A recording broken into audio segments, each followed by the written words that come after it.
Hello everyone and welcome back. Today I have another game in the mail and I just wanted to show you guys how you can check just to make sure you're buying real authentic games and not the reproduction copies.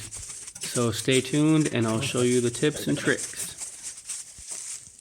So I found this copy of Super Smash Bros. For N64 on the internet for around $14. I was a bit blown away because this is a game that usually costs $40.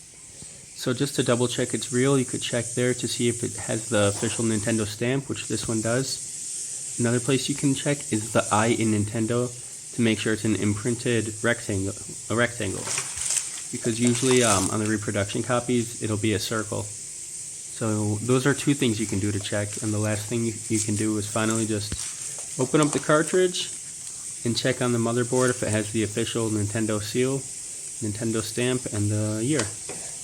So let's go ahead and do that. And then at the same time we could see if the game's filthy, if we need to clean it. I did notice this game does have a battery in it, so I'm going to want to change that out before I really want to start playing. Just because these batteries are around 20 years old, and I believe after 10 years they're known as dead batteries. So even if they save, they can just stop working and stop saving at any time. So yeah, let's just open this up real quick.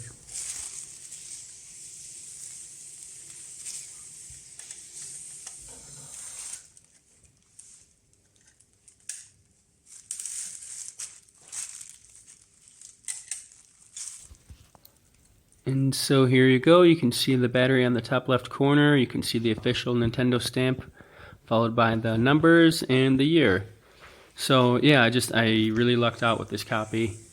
An official Super Smash Bros. Cartridge for 14 bucks. That's a win for me. Another great thing I noticed about this copy is that it booted up on the first try, which is an awesome sign. Awesome sign. I really lucked out with this one, and I'm planning on holding on to this for years to come.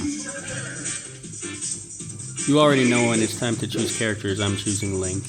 Kid Link if that was an option, but this is just one generation too early for Kid Link. So I'm going to go ahead and play around. It's been a long time since I played this. Link vs. Link, let's go.